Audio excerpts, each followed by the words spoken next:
अभी तो शुरू नहीं किए ना हैं?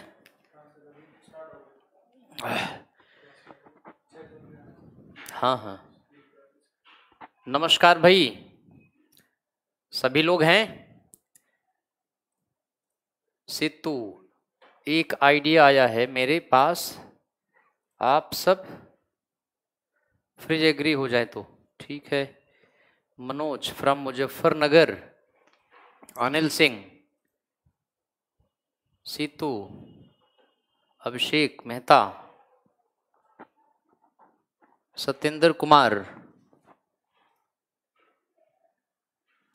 शेर शाह को शेर शाह की उपाधि किसने दिया? बहार खान लोहानी ने दिया बेटे। सीटू में आ गया। सिकंदर का गुरु, अलेक्जेंडर के गुरु का नाम अरिस्टोटल अरस्तु था। अनिल जी, सिकंदर के गुरु का नाम अरिस्टोटल अरस्तु था।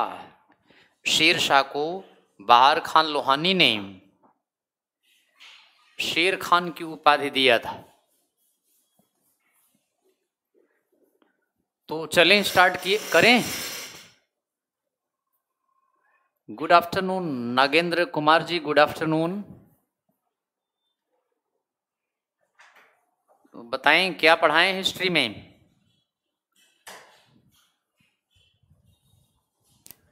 AK-47 अरविंद केजरीवाल 47, गुड, जय हिंद। नेक्स्ट टाइम जब तक क्लास नहीं होगी क्वेश्चन पूछ लेंगे बेटे। क्वेश्चन पढ़ाते वक्त ना पूछे तो ज़्यादा अच्छा रहेगा, क्योंकि क्वेश्चन टॉपिक बहका देता है। Vineet, good evening, good evening भाई। तो आप हिस्ट्री कौन सा पोर्शन पढ़ाएं पहले? अरस्तु, सिकंदर के गुरु का नाम बेटा वही तो बता रहा हूँ, अरिस्टोटल। ग्रीक भाषा में एरिस्टोटल को हिंदी में अरस्तु कहते हैं। एरिस्टोटल ग्रीक भाषा में, अरस्तु हिंदी में। जैसे सिकंदर ग्रीक भाषा में अलेक्जेंडर, जैसे चंद्रगुप्त मौर्य, सैंड्रोकोटस ग्रीक भाषा में। तो हिस्ट्री में यहां से बताते हैं।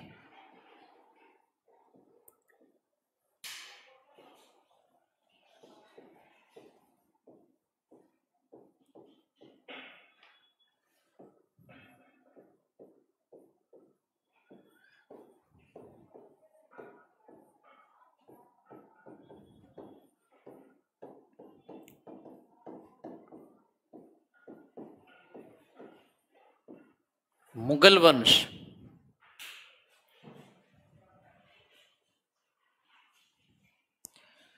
सीटू बिल्कुल सही। शेर खान की टाइटल बहार खान लोहानी ने दिया था। बिहार का किंग था, साउथ बिहार का। साउंड क्लियर नहीं है, आपका नेटवर्क देख लीजिए, यहां तो ठीक है। Anil Singh sir, sound problem है बेटे, आप अपना नेटवर्क देखें, बाकी लोगों को साउंड प्रॉब्लम तो नहीं है।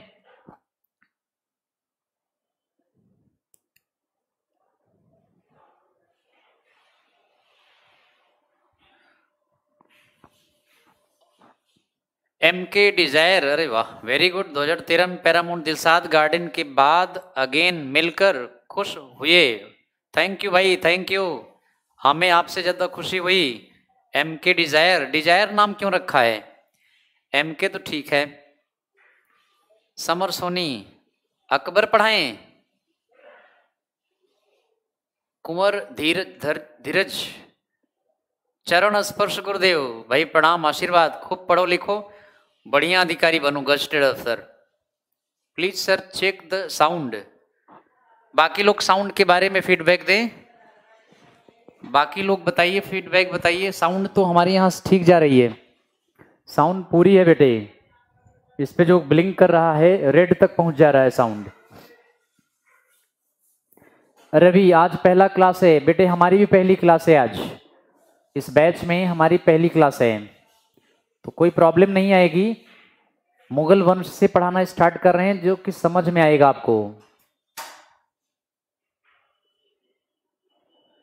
अनिल भाई साउंड इधर से सही है। कार्तिक कुमार शेर, व्हाट इज शेर, व्हाट डू मीन ऑफ शेर, शेर क्यों कह रहे हो भाई? कार्तिक शेर, व्हाट इज दिस, शेर क्या है? बाबर, बाबर के बारे में शेर बता रहे हैं क्या? बहुत पहले से प्रोफाइल नेम दोस्त ने सजेस्ट किया था। ओके नो प्रॉब्लम, एम के बहुत अच्छा है, आपसे दोबारा मिलकर बहुत अच्छा लगा।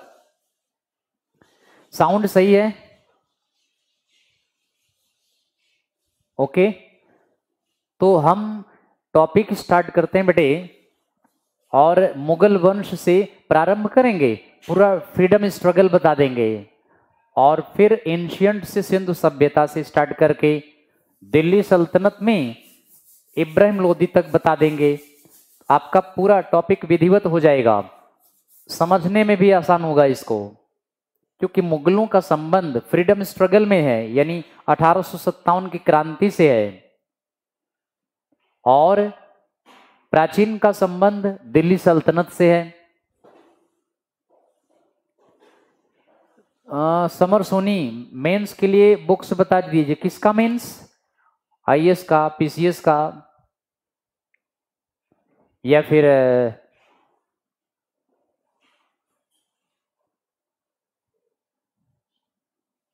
गुड आफ्टरनून सोनूमन, नागेंद्र कुमार, अकबर, अकबर से स्टार्ट करें। कुमार धीरज सर, ये सुबह वाला बैच है, सुबह वाला बैच है क्या बेटे, मॉर्निंग वाला? समर सोनी सर, हुमायूं करवा दिया था, हाँ मॉर्निंग में तो करवाया था बेटे। सुमित, सुमित मलिक सर, क्वेश्चंस कहाँ से लाएंगे, लगाएंगे, क्या कर रहे हैं आप? क्वेश्चंस तो आप, कई सारे क्वेश्चन बैंक आते हैं, जिसमें एक क्वेश्चन बैंक आपका है टाटा माइक्रो हिल का, टाटा माइक्रो हिल का क्वेश्चन बैंक ले लो। सर रिक्वेस्ट है, ऐसे प्लीज क्लास आप मेन डाउनलोड अपन अवेलेबल कराते हैं, क्योंकि प्लान अच्छा लेने के बाद भी स्पीड का प्रॉब्लम रहता है। बेटे इनका प्लान तो बढ़िया, अपना प्लान देख लो। अकबर स्टार्ट करें। विक्कू सर ठीक है sound. Sonu Kumar sir class शुरू करें। कुंवर धीरज हाँ जी सर, अकबर करवाना है। और पीसीएस का बेटे, पीसीएस वगैरह सब कवर हो जाएगा इसमें, बुक्स अलग से बता देंगे किसी दिन, अभी नहीं। तो ये बताएं, ये बैच सुबह वाला है तो अकबर से स्टार्ट करें? मॉर्निंग वाले बच्चे ही हैं ना सारे?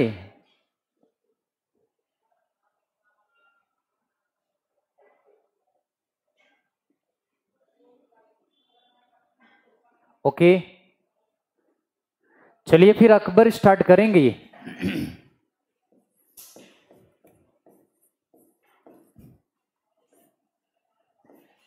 1556 से 1605,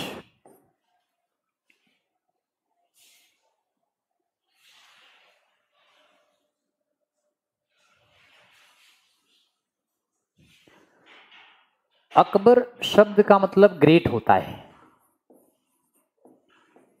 यानी महान।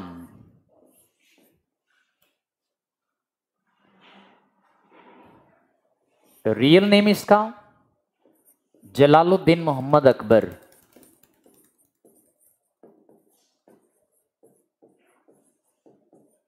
वास्तविक नाम जलालुद्दीन मोहम्मद अकबर। 13 साल 4 महीने की एज में सत्ता में आया, तो सबसे युवा मुगल एम्परर था, यंगेस्ट युवा मुगल शासक था बेटे ये। मात्र 13 साल 4 महीने का था जब सत्ता में आया। विवेक बेगूसराय सर, लगता है कंबाइंड बैच है बच्चे, हाँ ये कंबाइंड बैच है, ये बैच कंबाइंड है।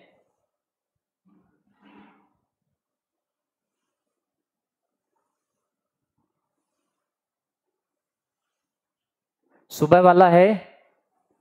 रवि कह रहे हैं, समर जी कह रहे हैं सुबह वाला है, रवि कह रहे हैं नहीं सर सुबह वाला नहीं है।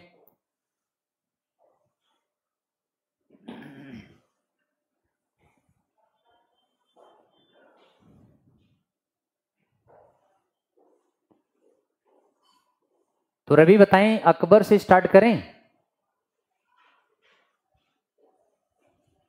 रवि का रिस्पांस चाहिए। रवि आप बताएं अकबर से स्टार्ट करें।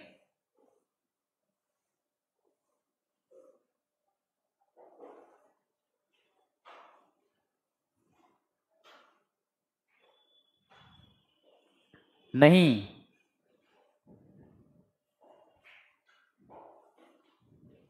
समरेंद्र गुड इवनिंग भाई, गुड इवनिंग समरेंद्र जी।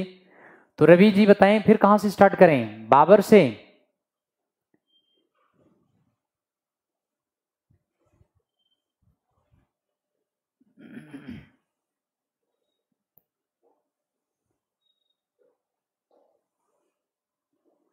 सोनू कुमार हम तो गो बैच 2 के स्टूडेंट हैं।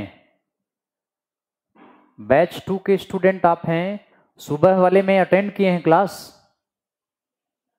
एंशियंट हिस्ट्री कब स्टार्ट करेंगे।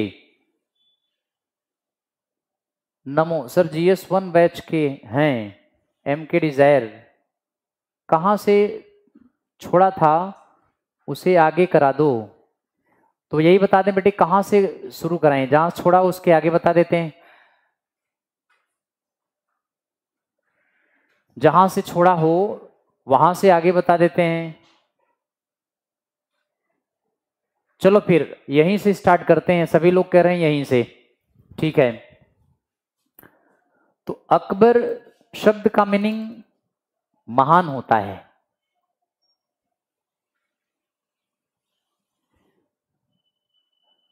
अनिल सिंह सर बैच 2 का ही क्लास है, इसमें 2 बैच मर्ज हैं बेटे।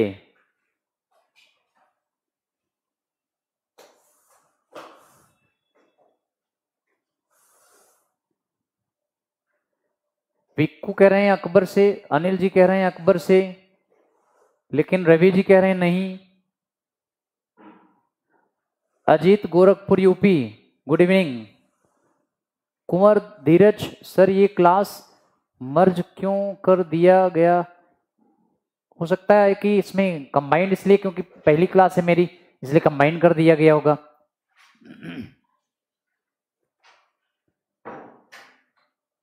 विद्या लक्ष्मी आज मुगल फिनिश हो जाएगा। बेटा आज मुगल फिनिश नहीं होगा, अकबर फिनिश हो सकता है। अकबर हम आज फिनिश करा देंगे, लेकिन आप लोग जल्दी रेडी हो तब। उनको भेजना सज्जन को।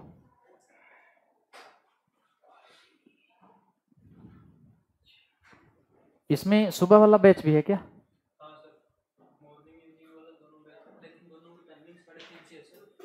नहीं तो ये अब इवनिंग वाला बैच अलग है।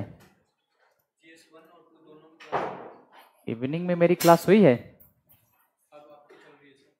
और मॉर्निंग वाला में तो हुआ है, हैं?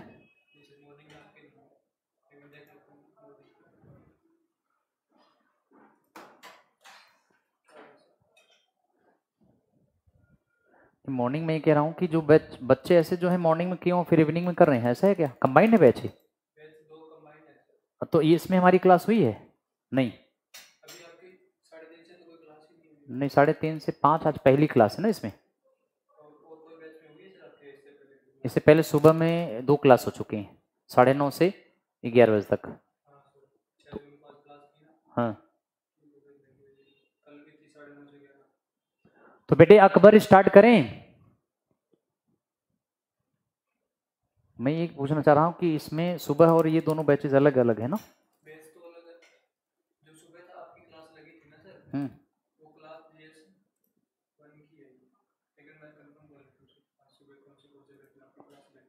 विवेक यादव गुड आफ्टरनून। नमो class start ready sir. Sonu okay है सब सर। सुमित मलिक सुबह GS स्पेशल 2 में थी क्लास, हाँ बिल्कुल सुबह में थी।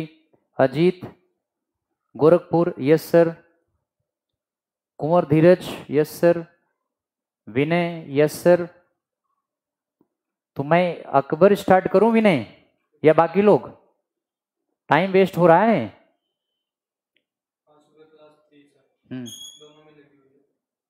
यही वाली क्लास सुबह में भी थी। अब फिर वही है।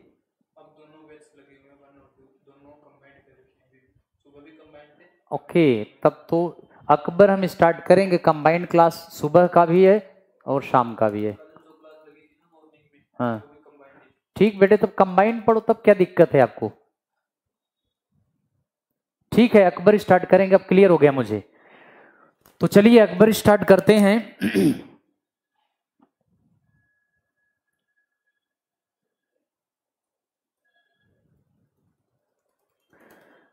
अकबर ही स्टार्ट करते हैं क्योंकि सुबह और ये दोनों कंबाइंड बैच हैं। सुबह में भी कंबाइंड थी, इस समय भी कंबाइंड है। तो अकबर सबसे युवा एवं अनपढ़ मुगल बादशाह था। ये पढ़ने लिखने का मौका नहीं मिला बेटे इसको, बट याद रखें ये अनपढ़ था, लेकिन सबसे युवा मुगल एम्परर भी यही है। इलिटरेट यानी अनपढ़ और सबसे युवा मुगल शासक यही था। 13 साल 4 महीने की एज में गद्दी पर बैठा, लेकिन इसका राजतिलक पंजाब के कलानौर में हुआ था। हुमायूं के देहांत के बाद अकबर का राजतिलक बैरम खान ने पंजाब के कलानौर में किया। और जब बैरम खान अकबर के साथ दिल्ली लौट रहा था तो दिल्ली में इस समय हेमू शासन कर रहा था। हेमू और अकबर के बीच में पानीपत की दूसरी लड़ाई 5 नवंबर 1556 को लड़ी गई। पानीपत की दूसरी लड़ाई में अकबर ने हेमू को बुरी तरह से हराया। अकबर का सेनापति बैरम खान ने हेमू की हत्या कर दिया था। तो इस तरह से बेटे इसको आप आगे देखें।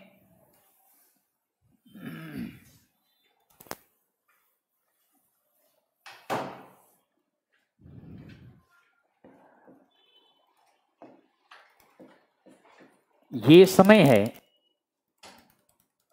पानीपत की दूसरी लड़ाई, सेकेंड लड़ाई है पानीपत की। और इस लड़ाई में अकबर ने हेमू को हराया और हेमू मारा गया था। दिल्ली पर अकबर का दोबारा कब्जा हो गया और यहां से इसने शासन स्टार्ट किया है। सर पीडीएफ का लिंक सेंड करवा दीजिए बेटा, भिजवा देंगे। अभी बात हुई है तो पीडीएफ का लिंक आपको दे देंगे, पीडीएफ भिजवा देंगे सारा। थोड़ा पढ़ा देते हैं, फिर इसके बाद अब कमेंट वगैरह पर ध्यान देते हैं, नहीं टॉपिक फिर प्रॉब्लम्स आ जाती है। बेटे लिंक भिजवा देंगे, पीडीएफ का लिंक भिजवा देंगे। थोड़ा सुने तो आपको पीडीएफ की आवश्यकता कम पड़ेगी। पानीपत की दूसरी लड़ाई में अकबर ने हेमू को हराया, बैरम खान ने हेमू की हत्या कर दिया। अकबर दिल्ली पर पुनः शासन स्थापित किया और फिर इसका शासनकाल स्टार्ट हुआ। लेकिन बेटे अकबर ने बैरम खान को अपना वजीर बनाया। वजीर माने प्रधानमंत्री। यानी अकबर बैरम खान को 1556 से 1560 तक वजीर पोस्ट पर अपॉइंट किया। वजीर का पद यानी ये प्राइम मिनिस्टर टाइप का होता है, वजीर आलम। बैरम खान इस पोस्ट पर 4 साल तक रहा और बैरम खान मनमानी करने लगा। बैरम खान मनमानी करने लगा। 1556 से 60 तक शासन चलाया, लेकिन बैरम खान बेहद मनमानी करता था। ये तमाम मामले में बैरम खान डायरेक्ट हस्तक्षेप करता था। हाँ बिल्कुल सोनू, कमेंट पर आखिरी 10 मिनट दें। बिल्कुल सही बता रहे हैं, क्योंकि बीच में कमेंट पर हम अगर बोलेंगे तो आपको अच्छी तरह समझा नहीं पाएंगे। और पीडीएफ वगैरह हम आपको दिलवा देंगे, एक बार सुन लीजिए लेक्चर, सुनने से सारा स्पष्ट क्लियर हो जाएगा और उसके बाद फिर पीडीएफ आप ले लेना, पढ़ लेना, आसानी से सारा याद हो जाएगा। तो ध्यान दें टॉपिक पर। बैरम खान 4 साल अकबर के वजीर पद पर रहा, लेकिन 1560 में महम अंगा की शिकायत पर अकबर ने बैरम खान को वजीर पद से हटा दिया। महम अंगा अकबर की दाई माँ थी। दाई माँ मेड सर्वेंट को कहते हैं। अकबर की मम्मी की डिलीवरी कराने आई थी, तब से महम अंगा के साथ रहने लगी थी। महम अंगा और हमीदा बानो बेगम, हमीदा बानो बेगम महम अंगा का बड़ा सम्मान करती थी और अकबर का पालन पोषण भी करती थी। अकबर महम अंगा की बहुत इज्जत, रिस्पेक्ट, सम्मान करता था। महम अंगा अकबर की दाई मां। तो याद रखें, महम अंगा की शिकायत पर महम अंगा, इसकी शिकायत पर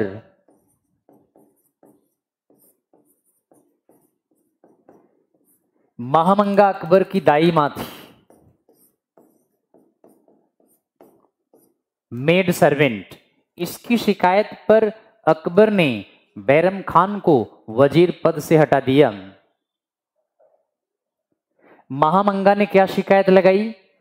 महम अंगा ने यह शिकायत लगाई कि अकबर बैरम खान मनमानी करता है। हरम माने राजमहल या रनिवास, हरम की महिलाओं से छेड़छाड़ करता है। महम अंगा हरम की इंचार्ज थी। हरम वह जगह था जहां पर रानियां रखी जाती थी, महिलाएं रखी जाती थी। बैरम खान बिना परमिशन के हरम में आता जाता था। महम अंगा ने बैरम खान की इस हरकत की शिकायत अकबर से किया कि हरम की महिलाओं से बैरम खान छेड़छाड़ करता है। अकबर बुरा मान गया और 1560 में अकबर ने बैरम खान को वजीर पद से हटा दिया। 1560 में बैरम खान वजीर पोस्ट से हटा दिया गया। बैरम खान ने अकबर के खिलाफ 1560 में विद्रोह कर दिया। बाद में अकबर के पास आया और अकबर के सामने सरेंडर कर दिया। अकबर ने उसकी पूर्व सेवाओं को देखते हुए बैरम खान को माफ कर दिया, लेकिन पहले जैसा रिस्पॉन्स नहीं किया। बैरम खान भी समझ गया था कि अब बात बन नहीं पाएगी। बैरम खान को लग गया कि अब अकबर उसको सम्मान, उस सम्मानित पोस्ट को नहीं देगा। अकबर ने बैरम खान को उदास नहीं किया। 3 ऑप्शंस दिए। पहला ऑप्शन दिया, आप हज यात्रा पर चले जाओ, जो भी खर्च आएगा राजकोष से दिया जाएगा। हज यात्रा सऊदी अरब में है, मक्का मदीना की यात्रा पर चले जाओ, जो भी खर्च आएगा राजकोष से दिया जाएगा। दूसरा ऑप्शन दिया कि आप चुपचाप दरबार में लाल कृष्ण आडवाणी की तरह, जैसे वो पार्लियामेंट में बैठते हैं, बैठ सकते थे पहले, अब तो वो भी परमिशन नहीं है। कहा कि आओ चुपचाप दरबार में बैठो, हस्तक्षेप ना करो। तीसरा ऑप्शन दिया, किसी स्टेट यानी सूबे का सूबेदार बन जाओ, माने गवर्नर बन जाओ। बैरम खान को अकबर ने 3 ऑप्शंस दिए। हज यात्रा पर चले जाओ, खर्च राजकोष से दिया जाएगा। दरबार में आओ, चुपचाप बैठो, हस्तक्षेप ना करो। तीसरा ऑप्शन दिया, किसी स्टेट का गवर्नर बन जाओ, सूबे का गवर्नर, सूबेदार बन जाओ। आप समझ सकते हैं कि एक प्राइम मिनिस्टर, एक वजीर, वो मुख्यमंत्री नहीं बन सकता है, गवर्नर नहीं बन सकता है, क्योंकि उसका पद वजीर का ज्यादा हाईएस्ट था, उससे कम नीचे पोस्ट पर नहीं आ सकता था, सम्मान की बात थी। तो बैरम खान ने डिसाइड किया कि वह हज यात्रा पर जाएगा। अकबर ने उसको हज जाने के लिए पूरा अरेंज किया। 1560 में बैरम खान को गुजरात के काठियावाड़ बंदरगाह से हज यात्रा के लिए रवाना होना था, लेकिन महामंगा के बेटे अदम खान ने 1560 में गुजरात के काठियावाड़ बंदरगाह पर बैरम खान की हत्या कर दिया, हज की जगह जन्नत भेज दिया। तो इस तरह से महामंगा के बेटे ने, महामंगा का बेटा अदम खान, महामंगा के बेटे अदम खान, या कहीं कहीं दिया है सिकंदर शाह का बेटा मुबारक शाह, कहीं कहीं यही दिया है कि इसका बेटा मुबारक शाह।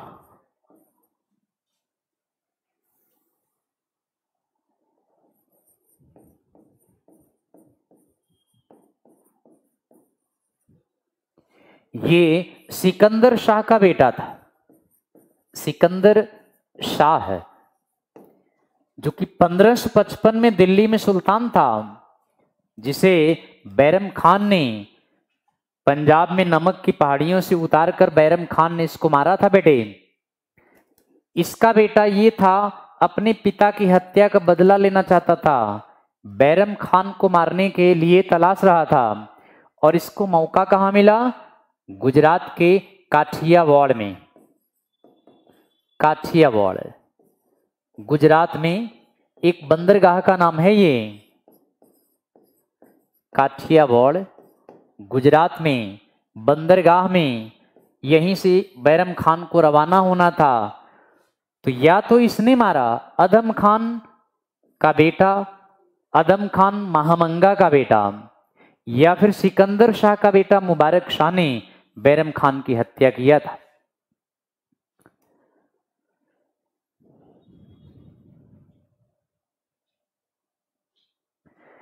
जोधा अकबर सीरियल का एपिसोड में दिखाता है, बिल्कुल दिखाता होगा बेटे, लेकिन वो घटनाएं जो है उसमें लिख देता है कि ये सभी पात्र काल्पनिक हैं।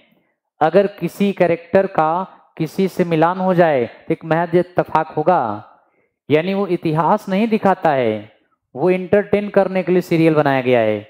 जोधा अकबर की नहीं थी बेटे, जोधा जहांगीर की पत्नी थी। अकबर की पत्नी का नाम, राजपूत पत्नी का नाम हरकाबाई था, अभी आगे बताएंगे आपको। तो हमारे ख्याल से ये क्लियर हो गया होगा, फिर से हम बता देते हैं एक बार। 1560 में अकबर ने बैरम खान को वजीर पद से हटा दिया। अकबर ने बैरम खान को हज जाने के खर्चे वगैरह सब वहन करेगा, यह कहा। 1560 में बैरम खान को गुजरात के काठियावाड़ बंदरगाह से हज की यात्रा पर जाना था, लेकिन 1560 में अदम खान या फिर मुबारक शाह ने गुजरात के काठियावाड़ पर बैरम खान की हत्या कर दिया था, यानी बैरम खान को हज की जगह जन्नत भेज दिया। दरअसल महामंगा की महत्वाकांक्षा भी थी कि अगर बैरम खान हज से लौट के आएगा दोबारा फिर राजनीति में हस्तक्षेप करेगा, ऐसा करो इसको डायरेक्ट जन्नत भेज दो, यानी हत्या कर दो। अदम खान को भेजा। 1560 में बैरम खान की हत्या गुजरात के काठियावाड़ में हो गई। कहीं कहीं ये भी कहा गया है कि अकबर ने बैरम खान की हत्या करवाई, बट ऐसा कोई ऑथेंटिक बुक में नहीं है।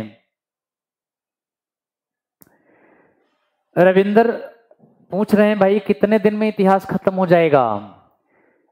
भाई देखिए, मन से पढ़ेंगे तो टाइम लगेगा, क्योंकि धन तो दे चुके हैं, पैसे तो दे चुके हैं। मन से पढ़ेंगे तो जल्दी खत्म हो जाएगा, और मन नहीं लगेगा तो ये हिस्ट्री ज्योग्राफी बड़ी बेवफा टाइप की है। तो मन लगाइए, कंप्लीट करा देंगे 15 दिन में, 10 दिन में, जैसे कहोगे। ज्यादा क्लासेस लगवाएंगे जल्दी फिनिश हो जाएगा, कम क्लासेस लगवाएंगे टाइम ज्यादा लेगा। तो हम सोच रहे हैं ज्यादा से ज्यादा क्लासेस लगा करके जल्दी फिनिश करवा देंगे। फिनिश कराने की चिंता मत लो, आप समझो, याद करो और पढ़ो, 3 चीज की गारंटी दे दो, हम तो समाप्त करवा देंगे। तो यहां तक हमने आपको बता दिए हैं। अब इससे आगे हम आपको बढ़ाते हैं नेक्स्ट पॉइंट में।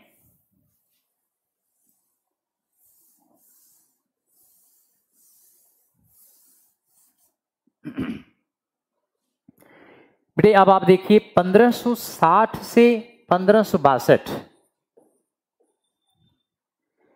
महामंगा ने सत्ता चलाया था। अकबर की दाई मां महामंगा ने 2 साल शासन चलाया, क्योंकि अकबर अभी भी नाबालिग था, इसलिए महामंगा ने 1560 से 62 तक का 2 साल का शासन स्वयं अपने हाथ में लेके चलाया। इस 2 साल के शासनकाल को पेटीकोट शासनकाल कहा गया है। ये अकबर का 2 साल का शासनकाल पेटीकोट शासनकाल कहलाता है।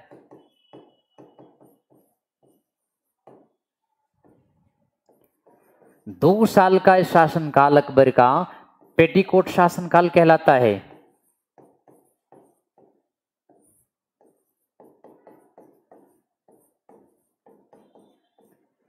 या हिंदी में एक शब्द और है, पर्दा शासनकाल कहा गया है। 2 साल का ये शासनकाल पेटीकोट शासनकाल कहलाया या फिर पर्दा शासनकाल कहलाया। क्यों? क्योंकि एक महिला ने संरक्षिका के रूप में शासन चलाया था। अगर ऐसा कोई प्रश्न पूछा जाए किस मुगल शासक के शासनकाल को पेटीकोट शासनकाल कहा जाता है, तो अकबर के शासनकाल को पेटीकोट शासनकाल कहा गया है।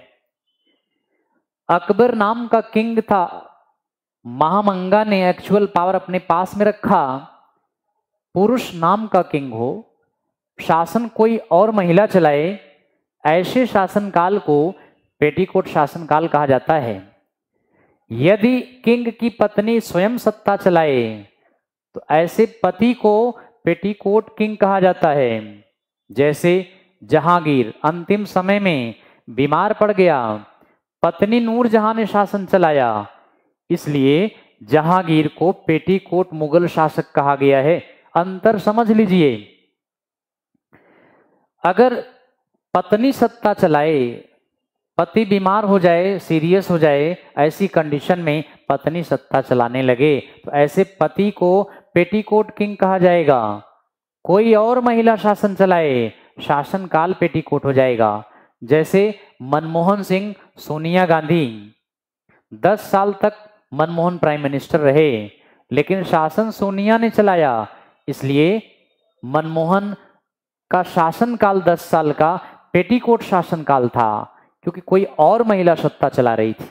बताएं, क्लियर हो गया?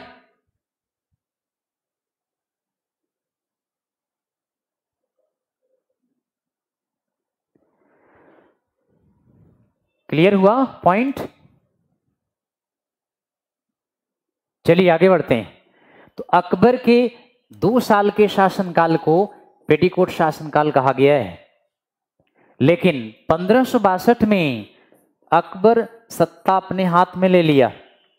अब यहां से अकबर पावर अपने हाथ में ले लिया, और पावर हाथ में लेने के बाद ये विजिटेड अजमेर गया था बेटे, राजस्थान में अजमेर में गया। 1562 में सत्ता अपने हाथ में लिया और अजमेर गया। अजमेर क्या करने गया? ख्वाजा मोइनुद्दीन चिश्ती की दरगाह का दर्शन करने गया था। ख्वाजा मोइनुद्दीन चिश्ती, इनकी दरगाह का दर्शन करने गया था। इनकी दरगाह यही है, अजमेर में है बेटे। चिश्ती संप्रदाय के थे ये, ख्वाजा मोइनुद्दीन चिश्ती की दरगाह का दर्शन करने गया और यहीं पर अजमेर में आमेर के राजा भारमल अकबर से मिले। आमेर जयपुर के बगल में है। आमेर का किला राजा मानसिंह ने बनवाया था। आमेर के किंग इस समय भारमल थे, यानी इनके समय में भारमल, ये आमेर के राजा थे।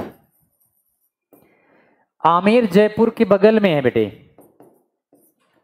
तो आमेर के राजा भारमल अकबर से अजमेर में मिले। अकबर अजमेर क्या करने गया? इनकी दरगाह का दर्शन करने गया। भारमल अकबर से मिला और अपनी पुत्री हरकाबाई की शादी का प्रस्ताव दिया। 1562 में भारमल ने अपनी पुत्री हरकाबाई की शादी का प्रस्ताव रखा, जिसे अकबर ने स्वीकार कर लिया और 1562 में हरकाबाई से निकाह कर लिया। अकबर की राजपूत पत्नी का नाम हरकाबाई था, हीराबाई भी कहते हैं। अकबर ने शादी के वक्त इसको मरियम उज जमानी का नाम दिया था।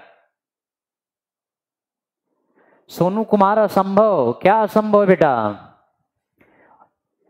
असंभव नहीं है। एनसीईआरटी का पेज नंबर 151 पर देखो। एनसीईआरटी 11th में हमारे पास उसका फोटो स्टेट पड़ा हुआ है। ऑथेंटिक किताब में यही दिया है। बाकी हम आपको बता रहे हैं जो यही सही है, असंभव नहीं है बेटा। सब कुछ संभव है इस धरती पर।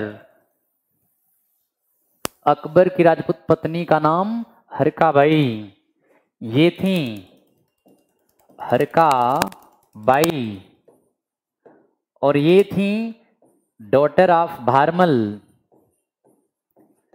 भारमल की पुत्री, सिस्टर ऑफ भगवान दास, भगवान दास की बहन, aunt of Mansingh,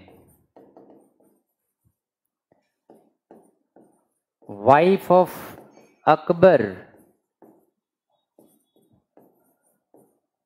mother of Salim, जिसे जहांगीर कहा जाता है।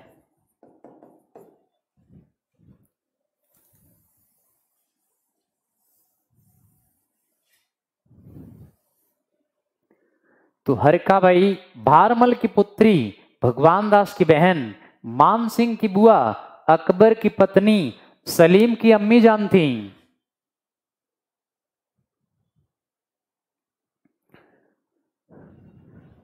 शिवेंद्र कुमार, हाँ सर यही सही है। बिल्कुल बेटा यही सही है और हम सही पढ़ाते हैं, गलत नहीं बताएंगे। सर फालतू लोगों का कमेंट ना लिया करें। मैं बेटा लेता नहीं हूं कमेंट, लेकिन क्या बताएं, करना पड़ेगा थोड़ा सा, क्योंकि वो असंभव कर रहे हैं सोनू कुमार जी। सोनू नाम तो बड़े अच्छे हैं, लेकिन इनका कमेंट जो है कह रहे हैं असंभव, और यही संभव है। इसी को मरियम उज जमानी टाइटल दिया है। मरियम उज जमानी, ये उपाधि शादी के वक्त अकबर ने दिया था।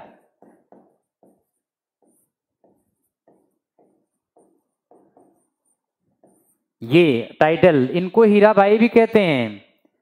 सोनू कुमार जी, अगर आप जोधाबाई को अकबर की पत्नी बना देंगे तो शाहजहां नाजायज औलाद हो जाएगी, क्योंकि शाहजहां जहांगीर का बेटा था। शाहजहां की मम्मी जगत गोसाई जोधाबाई थी। जोधाबाई जोधपुर के राजा उदय सिंह की पुत्री, जहांगीर की पत्नी, शाहजहां की मम्मी थी।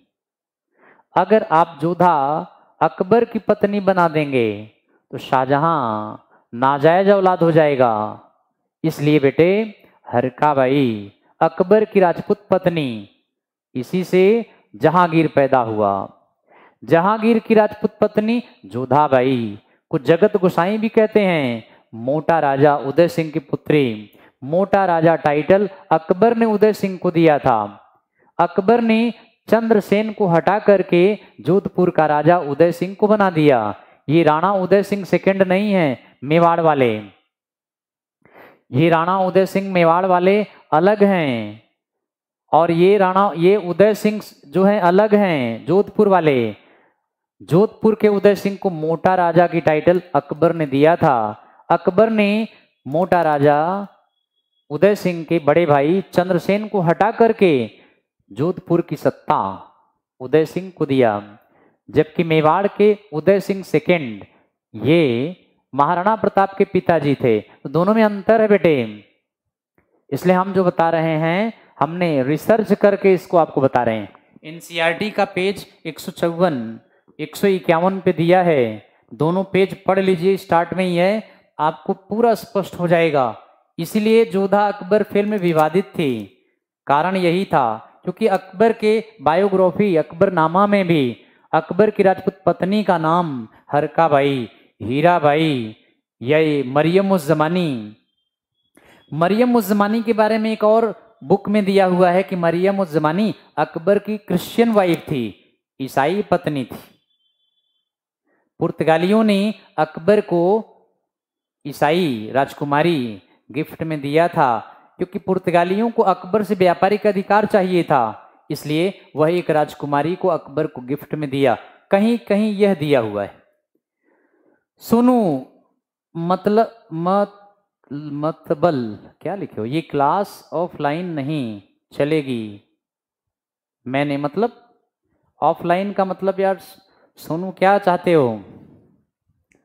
तुम्हारे नाम तो बहुत बड़े हैं, सोनू, गोल्डन, लेकिन तुम्हारे कमेंट बिल्कुल बेकार से दे रहे हो। बढ़िया कमेंट दो यार। सोनू क्या कहना चाहते हो? ऑफलाइन नहीं चलेगी मतलब ऑफलाइन में आते हो या ऑनलाइन में आते हो? जैसे भी आते हो वैसे पढ़ लो, मजा आ जाएगा तुम क्लास में अगर पढ़ोगे ढंग से। तो इस तरह से हमने आपको सारा डिटेल बता दिया। अकबर की वैसे तो 4 लीगल थी, अकबर की 4 लीगल पत्नियां थी, लेकिन हजारों की संख्या में अकबर ने हरम में महिलाओं को रखवाया था। हरम, ये हरम वह प्लेस है जहां मुगल शासकों की रानियां या महिलाओं को रखा जाता था। ये था dwelling place of Mughal queens, रानियां जहां रहती थी।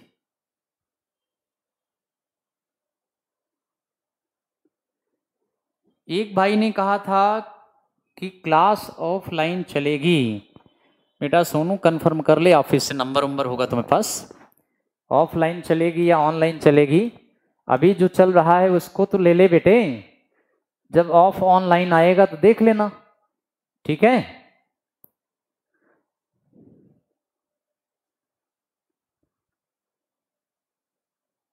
अच्छा अच्छा ठीक रोहित, थैंक यू बेटे। क्लियर नहीं हो पा रहा था, अब क्या करें। यानी सोनू का कहना था कि क्लास ऑफलाइन नहीं चलेगी, असंभव। ठीक है बेटे, मैं कुछ और असंभव समझ, हम सोचे कि आप ये कह रहा है, ये सोनू ये कह रहे हैं कि हरकाबाई अकबर की पत्नी नहीं है, असंभव। तो जो भी है, हो सकता मेरी तरफ से गलत हुआ हो, कोई बात नहीं बेटे, आगे चलते हैं। तो हरम रनिवास को कहा गया है जहां पर महिलाएं रखी जाती थी। अकबर की 4 लीगल पत्नियां थी, कानूनन 4 थीं। रुकैया बेगम एक तो थी, रुकैया बेगम। दूसरी थी रुखसाना बेगम। तो रुकैया बेगम, रुखसाना बेगम, और तीसरी थी सलीमा बेगम। सलीमा बेगम। चौथी हरकाबाई। और अगर 5वीं मानना चाहें तो इसको भी कह सकते हैं 5वीं, लेकिन तब कह सकते हैं जब इसको क्रिश्चियन वाइफ माना जाए। लेकिन ज्यादातर किताबों में बेटे मरियम उस जमानी हरकाबाई की टाइटल अकबर ने शादी के समय दिया था। तो ये इस तरह से 4 लीगल हैं। एक बात और देखें, सलीमा बेगम ये विडो ऑफ बैरम खान। सलीमा बेगम बैरम खान की विधवा थी। सलीमा बेगम बैरम खान की विधवा थी। 1560 में बैरम खान की हत्या हो गई। इसकी हत्या के बाद अकबर ने सलीमा बेगम से निकाह कर लिया, इसे पत्नी की तरह रखा और बैरम खान के बेटे अब्दुल रहीम खाने खाना को खाने खाना की टाइटल दिया। अब्दुल रहीम को ये टाइटल दिया था खान ए खाना, माने सेनापति। तो अब्दुल रहीम को खाने खाना की उपाधि दिया था। बैरम खान की पत्नी सलीमा बेगम बैरम खान की विधवा बन गई। अकबर ने इससे निकाह कर लिया। बैरम खान के बेटे अब्दुल रहीम खाने खाना को अकबर ने पुत्र की तरह माना और अब्दुल रहीम खाने खाना को अपने नौरत्न में शामिल किया। खाने खाना माने खाना खाना नहीं होगा, खाने खाना माने सेनापति के पोस्ट पर अपॉइंट किया था। और अब्दुल रहीम खाने खाना 9 रत्नों में से एक थे। 9 रत्न तेल नहीं है, 9 रत्न माने 9 जेम्स। 9 रत्न का मतलब 9 दरबारी जिन पर अशोक भरोसा करता था, जो अशोक के शासन व्यवस्था में हाथ बटाते थे। रहीम दास का नाम सुना होगा या इनको रहीम खान भी कहते हैं। अब्दुल रहीम को ही रहीम दास या रहीम खान कहा गया है। यही अब्दुल रहीम ने बाबर की आत्मकथा तुझके बाबरी को फारसी में अनुवाद किया था अकबर के समय में। अब्दुल रहीम खाने खाना हिंदी के प्रसिद्ध कवि थे, जिनको रहीम दास कहते हैं। हिंदी के प्रसिद्ध कवि थे अकबर के दरबार में। रहीम दास के दोहे आपने पढ़ाई है, कह रहीम कैसे निभे बेरी केरी के संग, चंदन विष व्यापत नहीं लिपटे रहत भुजंग। ये सारी हिंदी की कविताएं रहीम दास की हैं।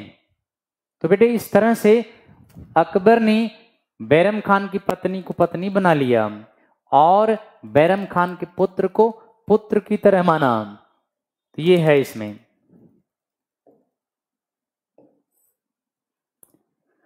चलें आगे, अगला पॉइंट अब आप देखें।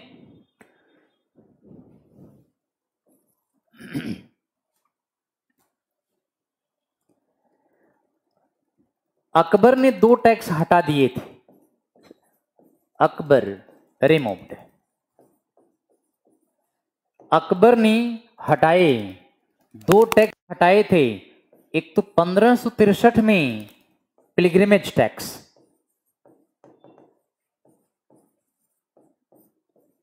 यानी तीर्थ यात्रा कर,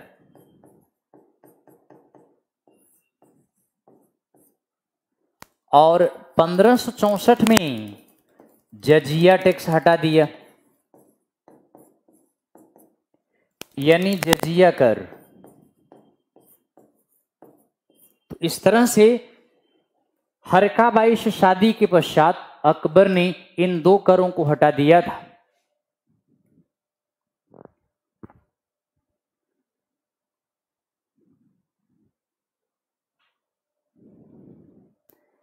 दरबारी कवि थे, बिल्कुल एके जी दरबारी कवि थे रहीम दास, हिंदी के कवि थे।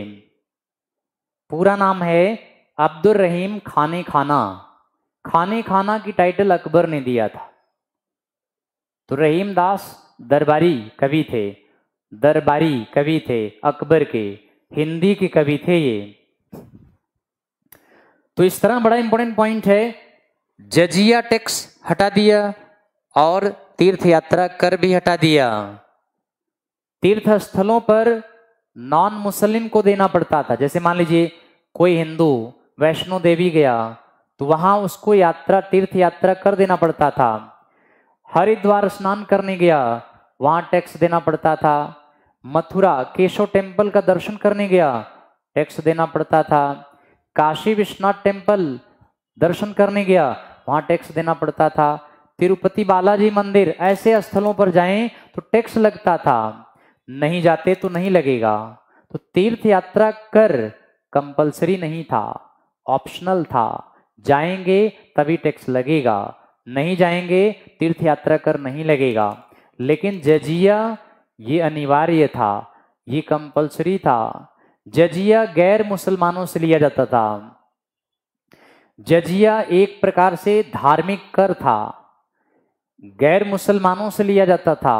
यह कह के लिया जाता था कि आपकी रक्षा सुरक्षा मुस्लिम सिपाही कर रहे हैं, आप अपनी रक्षा सुरक्षा के बदले में जजिया टैक्स दो या फिर इस्लाम धर्म कबूल कर लो। आइदर इस्लाम और जजिया। पहली बार जजिया टैक्स 711-12 एडी में 711-12 ईस्वी में मोहम्मद बिन कासिम ने सिंध के गैर मुसलमानों से लिया था। 711-12 ईस्वी में पहली बार जजिया टैक्स गैर मुसलमानों से मोहम्मद बिन कासिम ने सिंध में लगाया था और तब से ये टैक्स चला आ रहा था। पहली बार इसको पूरी इंडिया से अकबर ने 1564 में हटा दिया। लेकिन बेटे एक पॉइंट बड़ा इंपॉर्टेंट है, कश्मीर में एक राजा, मुस्लिम राजा, एक मुस्लिम किंग हुआ, नाम था जैनुअल अब्दीन। जैनुअल अब्दीन कश्मीर में एक मुस्लिम किंग था। ये था अकबर से पहले, यानी 14वीं शताब्दी 15वीं शताब्दी के प्रारंभ में था, 14th-15th सेंचुरी में था। पहली बार इंडिया में कश्मीर के गैर मुसलमानों से जजिया कर अब्दुल इसी ने हटाया था, जैनुअल अब्दीन ने। ये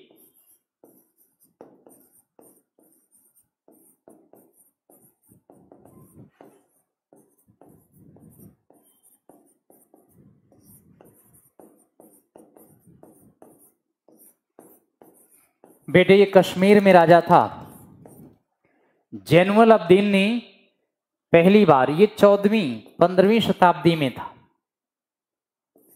14वीं-15वीं शताब्दी में था। ये 14th-15th सेंचुरी में कश्मीर में राजा था। रिमूव्ड जजिया,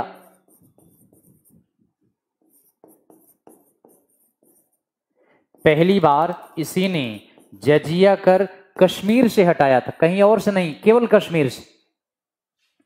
इसीलिए इसको कश्मीर का अकबर कहा गया है, अकबर ऑफ कश्मीर। कश्मीर का अकबर जैनुअल अब्दीन को कहा गया है। कारण यही है, अकबर से पहले ये कश्मीर में किंग था और इसने कश्मीर के गैर मुसलमानों से जजिया टैक्स पहली बार हटा दिया, इसलिए इसे कश्मीर का अकबर कहा गया है। पॉइंट क्लियर हो गया होगा। तो ध्यान रखें, पहली बार जजिया टैक्स इस समय लिया गया था 711-12 में। जजिया टैक्स पहली बार किसने लिया है? मोहम्मद बिन कासिम ने। मोहम्मद बिन कासिम ने लिया है। मोहम्मद बिन कासिम, ये सिंध के गैर मुसलमानों से पहली बार जजिया टैक्स लगाया था। 711-12 में जजिया टैक्स पहली बार सिंध के गैर मुसलमानों से मोहम्मद बिन कासिम ने लिया और पूरी इंडिया से पहली बार अकबर ने हटाया। अकबर से पहले कश्मीर से इसने हटाया। अगर ऑल ओवर इंडिया से पूछा जाए तो ऑल ओवर इंडिया से अकबर होगा। ये केवल कश्मीर का राजा था, कश्मीर में ही हटाया, इसलिए इसको कश्मीर का अकबर कहते हैं। इतिहास बाद में लिखा गया है, इसलिए जैनुअल अब्दीन की तुलना कश्मीर के अकबर से या अकबर ऑफ इंडिया से किया गया है। क्लियर हो गया? कश्मीर का अकबर किसे कहते हैं? जैनुअल अब्दीन को, जिसने कश्मीर के गैर मुसलमानों से जजिया टैक्स हटा दिया। पीडीएफ दे देंगे भाई, पढ़ाने दीजिए, मैं पीडीएफ दिला दूंगा। मुगल खत्म कर दूं, हम पीडीएफ मुगल वाला दे देंगे आपको, ठीक है? चलें आगे बढ़ते हैं। तो इस तरह से अकबर का ये पॉइंट बेहद इंपॉर्टेंट है।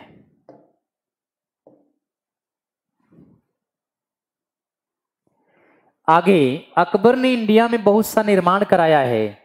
अकबर ने क्या क्या बनवाए हैं और बड़े इंपॉर्टेंट बिल्डिंग बनवाए हैं। तो अकबर ने आगरा लाल किला बनवाया, आगरा रेड फोर्ट, और ये किला 1565 से 80 के बीच में बना है। ये किला 1565 से 1580 के बीच में बना है।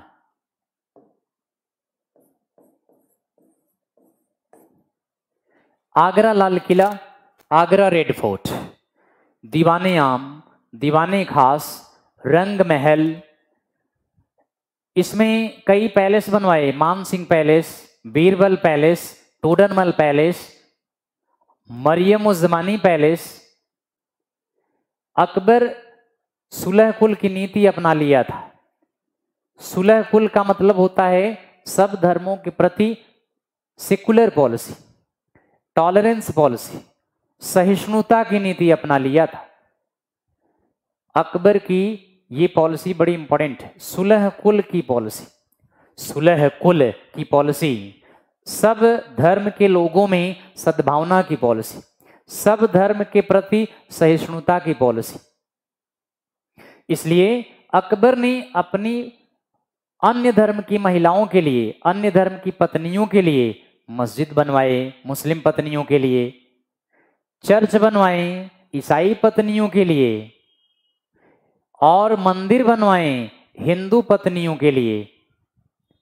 यानी किले के अंदर सब धर्म की पत्नियों के लिए मंदिर, मस्जिद, चर्च जो भी था वो सब बनवाया। तो इसीलिए सेकुलर पॉलिसी को सुलह कुल की नीति भी कहा गया है। सुलह कुल की नीति के द्वारा राजपूतों से वैवाहिक संबंध बनाया। जिस राजपूत ने वैवाहिक संबंध बनाने से मना कर दिया, अकबर ने उस पर आक्रमण भी किया है।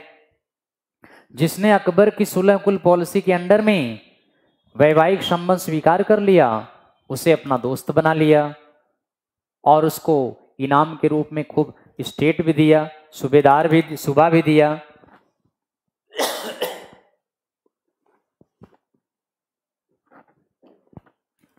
छत्तीस म्यूजिशियन थे, लेकिन सबसे बड़ा म्यूजिशियन तो आप तानसेन को ही कह सकते हैं ना। आशु तरार सर उम्मीद से भी अच्छा पढ़ाते रहे हैं, आप बहुत अच्छा फील हो रहा है, आप बहुत अच्छा फील हो रहा है सर, आपसे पढ़कर सुपर क्लास है सर, आपको थैंक यू। थैंक यू आशु तरार भाई, ऐसे ही सपोर्ट मिलता रहे तो बढ़िया पढ़ाएंगे। शुभेंदु जी, मियाँ तानसेन बिल्कुल बहुत बड़े म्यूजिशियन थे। इन्होंने कई राग बनाए थे और उसमें सबसे पॉपुलर राग था राग भैरवी। जब गाते तो पत्थर पिघल जाते थे। राग मेघ जब गाते तो बारिश होने लग जाती थी। राग दीपक जब गाते तो दिए जल जाते थे। इतने पहुंचे हुए म्यूजिशियन थे कि आज की शकीरा से भी बहुत आगे थे ये। शकीरा ने वाका वाका गा करके वर्ल्ड में पॉपुलरिटी गेन किया, उससे भी बहुत एडवांस थे ये। लेकिन मेरे दोस्तों, मियाँ तानसेन बैजू बावरा से हार गए थे। बैजू बावरा ये मालवा के किंग के दरबार में रहते थे। मालवा के किंग का नाम बाज बहादुर था। बाज बहादुर की रानी रूपमती थी।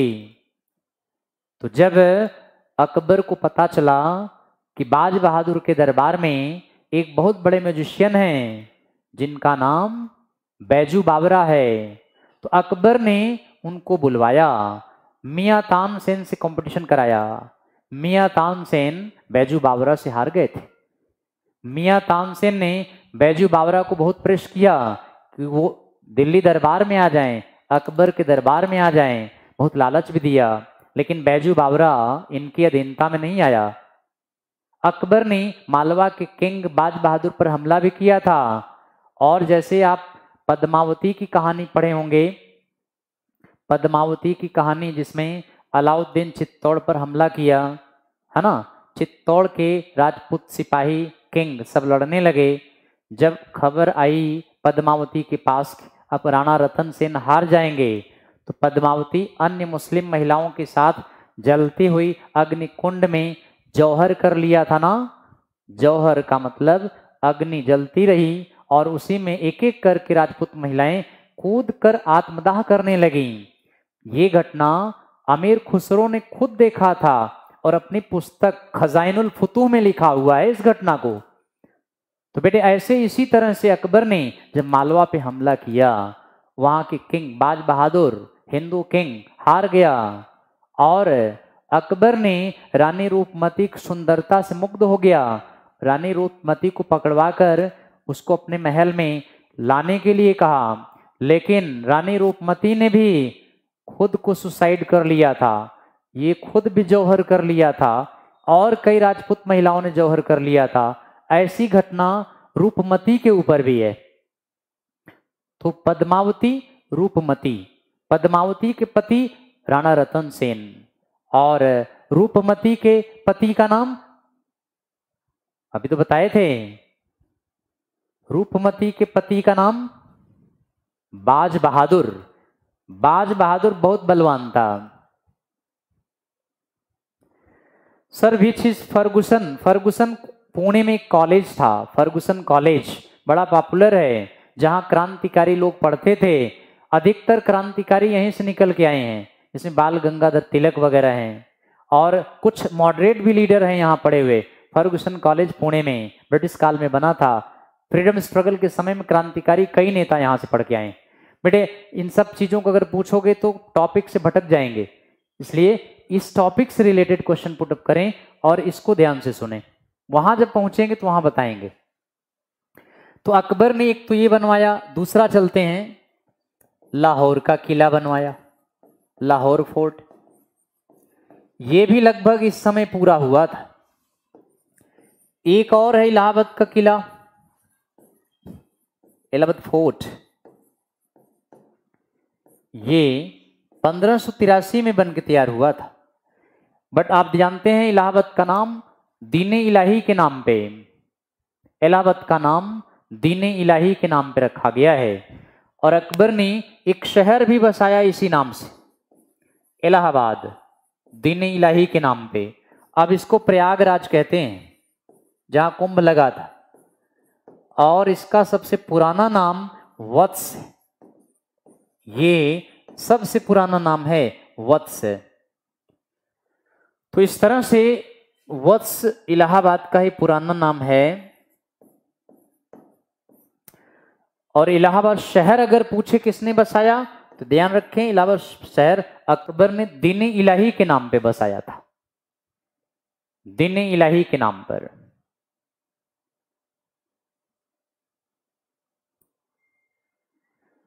अरे भाई अनिल सिंह, ये पढ़ ले बेटा,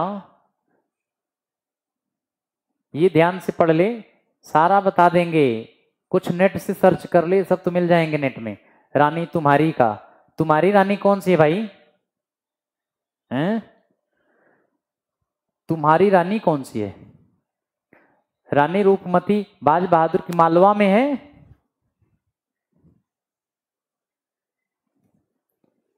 बेटे चल आगे, तुम्हारी स्पेलिंग गलत लिखते हो अनिल भाई।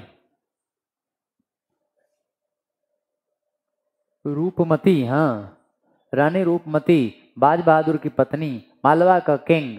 आज भी रूपमती का महल मालवा में है। और जब आप वहां जाइए उस महल में थोड़ा सा भी आवाज करिए तो वहां से म्यूजिक की आवाज आती है, क्योंकि रानी रूपमती ये बाज बहादुर संगीतज्ञ प्रेमी थे। ये आज भी इनके पैलेस में जाइए, खंडहर है, कुछ बने हुए हैं, कुछ महल अभी भी कुछ पार्ट पड़ा हुआ है।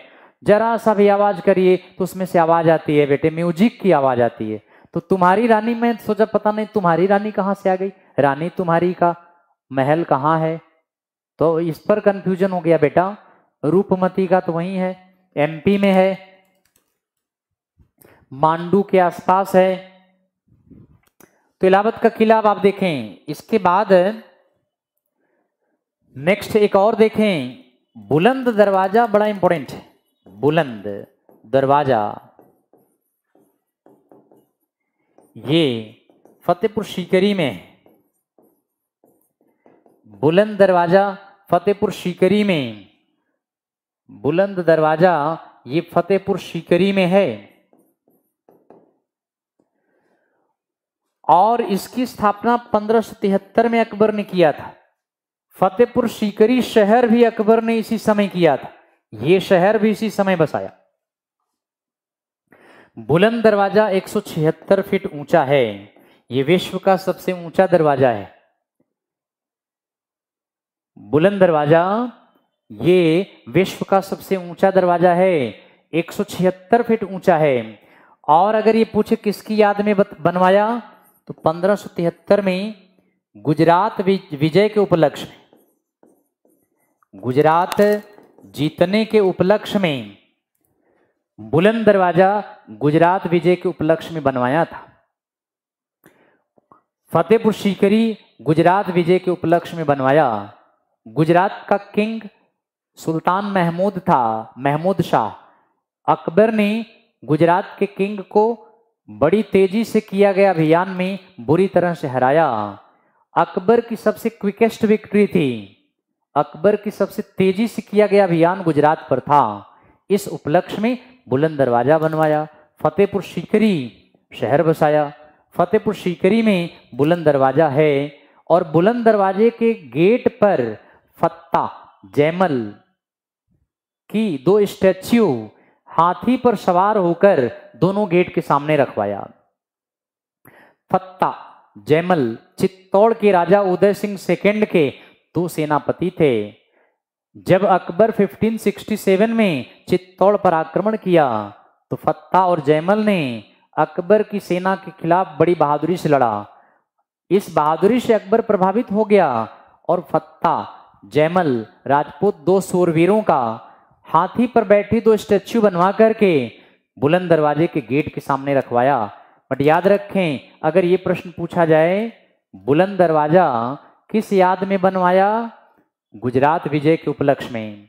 फतेहपुर सीकरी गुजरात विजय के उपलक्ष्य में 1575 में फतेहपुर सीकरी में इबादत खाना, बिल्कुल सही बता रहे हैं शुभेंदु भाई, लेकिन थोड़ा आगे अभी बताएंगे बेटे। 1575 में फतेहपुर सीकरी में इबादत खाना पूजा स्थल था। मीनिंग इसका होता है पूजा स्थल, इसके बारे में अभी डिटेल में बताएंगे आपको, लेकिन ये ध्यान रखें जितना भी आपको बताएं। तो चलते हैं आगे। अच्छा, एक अभी प्रश्न कहीं पूछा गया था कि अकबर की नई राजधानी क्या थी। अकबर की नई राजधानी फतेहपुर सीकरी को बनाया था। बाबर हुमायूं दिल्ली से शासन किए हैं, दोनों ने दिल्ली को राजधानी बनाया था, लेकिन अकबर राजधानी को दिल्ली से आगरा ले गया था और आगरा के बाद नई राजधानी फतेहपुर सीकरी को बनाया। बाद में शाहजहां ने राजधानी आगरा से दिल्ली लाया। अकबर आगरा ले गया, शाहजहां आगरे से दिल्ली लाया। दिल्ली का नाम शाहजहां ने अपने नाम पे रखा, शाहजहानाबाद। तो बताएंगे शाहजहां के शाहजहाना के बारे में, अभी नहीं, उसके टाइम में बताएंगे। बट ध्यान रखें, बाबर दिल्ली से शासन किया, हुमायूं दिल्ली से शासन किया, दोनों ने दिल्ली को राजधानी बनाया, लेकिन अकबर अपनी राजधानी आगरा ले गया। अगर ये प्रश्न पूछे कि अकबर की न्यू कैपिटल, नई राजधानी, तो फतेहपुर सीकरी लगाइए, क्योंकि आगरा से 22 किलोमीटर फतेहपुर सीकरी दूर है। न्यू कैपिटल फतेहपुर सीकरी थी। और फतेहपुर सीकरी में कई और बिल्डिंग्स हैं। एक बिल्डिंग तो ये भी बड़ी इंपॉर्टेंट है फतेहपुर सीकरी में, पंचमहल। पंचमहल ये यहीं पर है, फतेहपुर सीकरी में ही है। पंचमहल माने पंचायत के लिए नहीं था बेटा, ये पंचमहल 5 मंजिला महल है। इसी बिल्डिंग को ड्रीम ऑफ स्टोन्स कहा गया है, इस बिल्डिंग को ड्रीम ऑफ स्टोन्स कहा गया है, अर्थात पत्थरों का सपना, पत्थरों का सपना ये कहा गया है। ताजमहल को नहीं कहते हैं पत्थरों का सपना, ताजमहल को पत्थरों का सपना नहीं कहा गया बेटे, पंचमहल को पत्थरों का सपना कहा गया है। और यह प्रश्न, ये प्रश्न 2015 सीजीएल में आया हुआ है, किस मुगल बिल्डिंग को पत्थरों का सपना कहा गया है? पंचमहल को कहा गया है।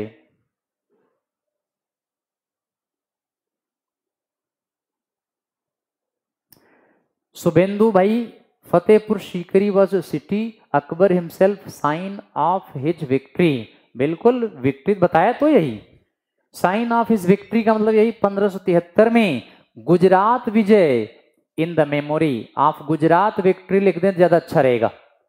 Akbar founded Fatehpur Sikri in the memory of Gujarat victory.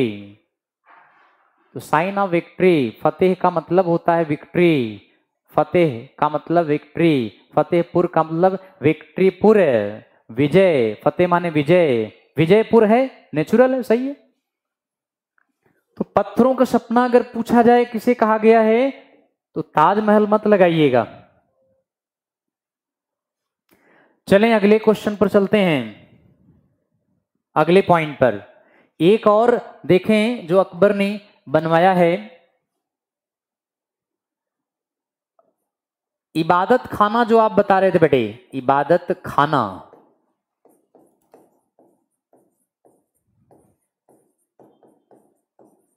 इबादत खाना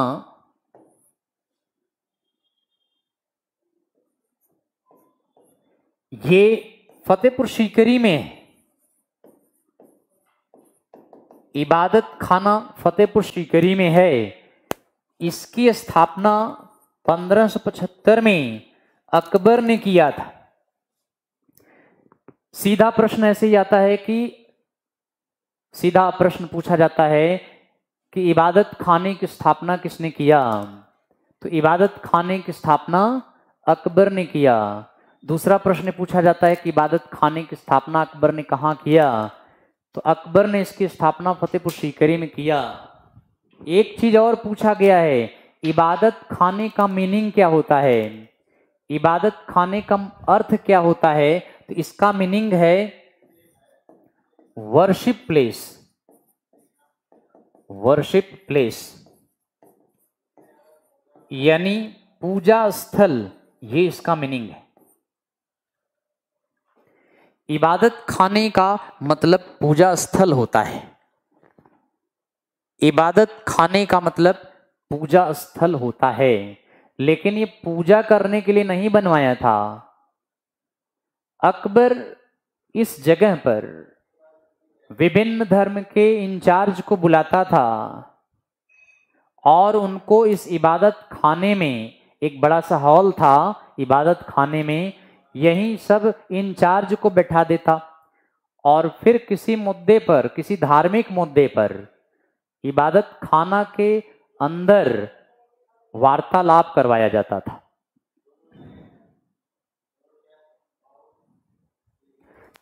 बेटा फिर कुछ क्वेश्चन आगे भाग गए आप। AK-47, सर ताजमहल पहले हिंदू मंदिर था, लेकिन बेटा उत्तर प्रदेश हाई कोर्ट ने मना कर दिया।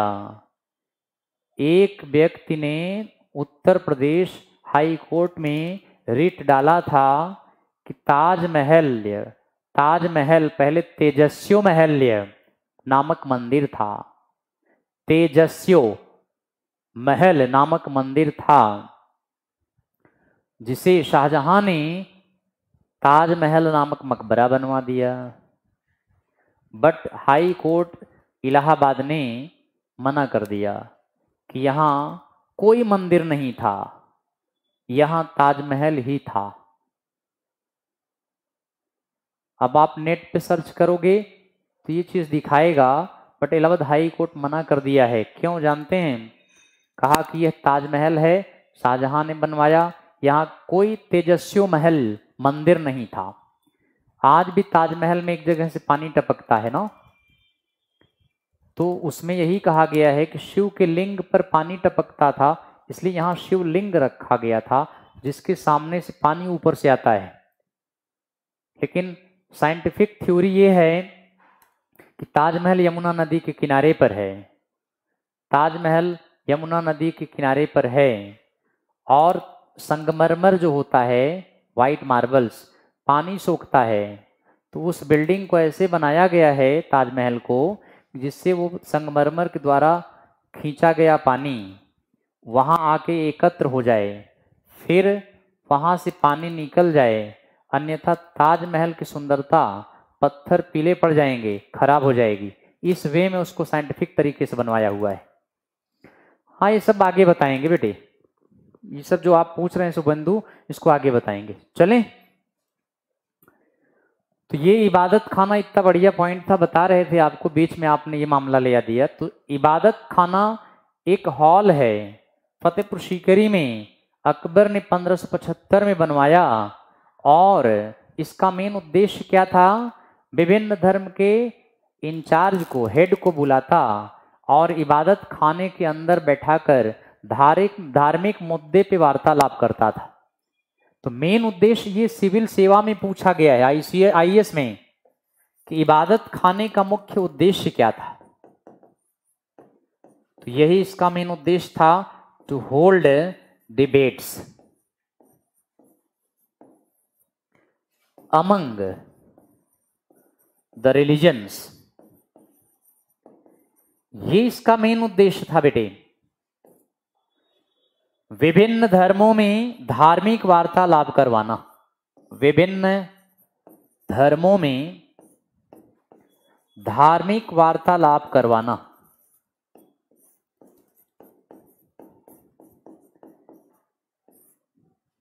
ये इसका मेन मकसद था, मुख्य उद्देश्य। Main M, hold debates among the religion.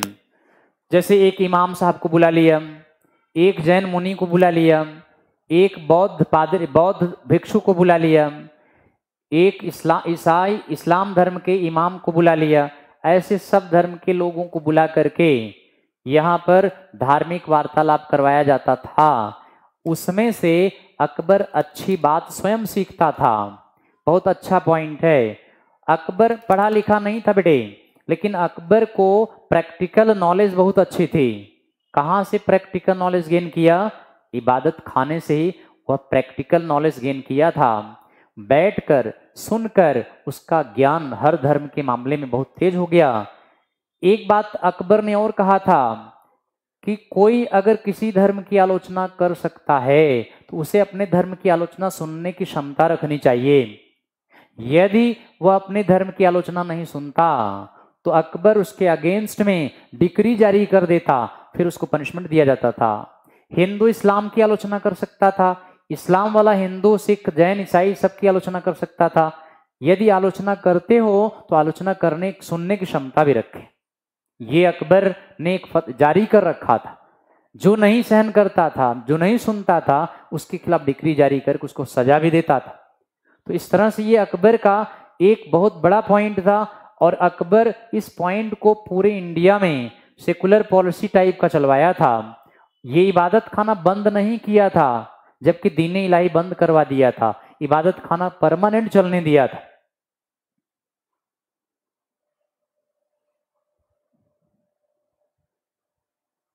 जी जी, शुभेंदु ठीक बता रहे हैं। Spiritual leaders of different religious grounds so as conducted discussions respective religion. बिल्कुल सही है। Chief of all the religions were held at this Ibadat Khana, and those chieftains of the religion had put their vision about their religion, and also they can criticize the religion of others. If you are criticizing other religions, then you have to also the patience to listening the religion's criticism of your own. तो ये भी बात बेटे था इसमें। ठीक, बहुत अच्छा समझ रहे हैं आप लोग, बहुत अच्छा पढ़ रहे हैं। तो इबादत खाना एक बड़ा इंपॉर्टेंट पॉइंट है। आगे बढ़ते हैं बेटे। एक और अकबर ने बनवाया था tomb of Sheikh Salim Chishti, Sheikh Salim Chishti at Fatehpur Sikri में, फतेहपुर सीकरी। अकबर ने फतेहपुर सीकरी में इनका मकबरा बनवाया, शेख सलीम चिश्ती का मकबरा बनवाया, शेख सलीम चिश्ती का मकबरा बनवाया।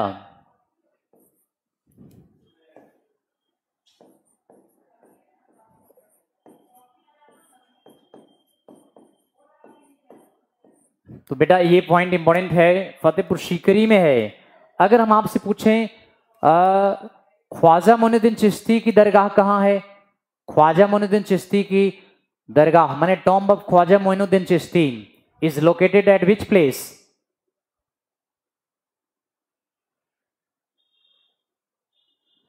ख्वाजा मोइनुद्दीन चिश्ती की दरगाह भारत में किस जगह पर है? जल्दी रिस्पॉन्स करें आप लोग।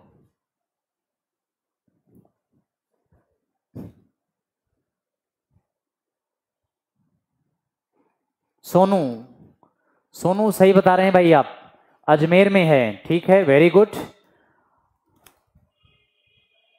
मनदीप जी गलत बता रहे हैं, दिल्ली में निजामुद्दीन औलिया की दरगाह है। सुमित भाई सही बता रहे हो आप, अजमेर में, फिर से बोलो। मनदीप अजमेर में, हाँ ठीक है। मेरा क्वेश्चन ये था, विनय भाई, विनय गलत बता रहे हैं, दिल्ली में निजामुद्दीन औलिया की है। निजामुद्दीन औलिया के नाम पर दिल्ली में निजामुद्दीन एक शहर, छोटा सा एरिया है निजामुद्दीन, ठीक है ना? तो दिल्ली नहीं होगा, अजमेर आंसर ठीक है। ख्वाजा मोइनुद्दीन चिश्ती की दरगाह अजमेर में है। अब अगर ये पूछें, अब आपसे अगर हम ये पूछें कि इनका दरगाह कहां पर है, शेख सलीम चिश्ती की दरगाह कहां पर है? इनकी दरगाह आगरा के समीप फतेहपुर सीकरी में है। अक्सर ये क्वेश्चन पूछा जाता है और ये कंफ्यूजन हो जाता है कि शेख सलीम चिश्ती की दरगाह अजमेर में है या फतेहपुर सीकरी में, इसलिए शेख सलीम चिश्ती की दरगाह फतेहपुर सीकरी में है। ख्वाजा मोइनुद्दीन चिश्ती की दरगाह अजमेर राजस्थान में है ना? हाँ समीर ठीक है, अनिल भी ठीक बताए हैं। चलें आगे, इस पर एक थोड़ा सा पॉइंट है, बड़ा इंपॉर्टेंट ये है कि विक्कू बेगूसराय दिल्ली, क्या बताना चाह रहे हैं आप? मंदिर फतेहपुर सीकरी में, ठीक है, शेख सलीम चिश्ती की दरगाह फतेहपुर सीकरी में है। विक्कू भाई क्या बताना चाह रहे हो आप?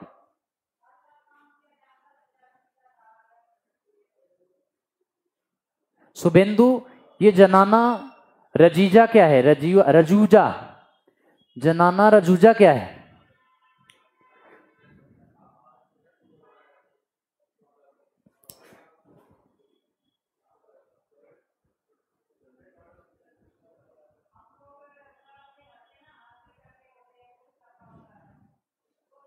हाँ हाँ बताओ क्या कहना चाहते हो पूरा, और आगे कुछ आगे पीछे बताओ। जनाना रजूजा क्या करना चाहते हो आप?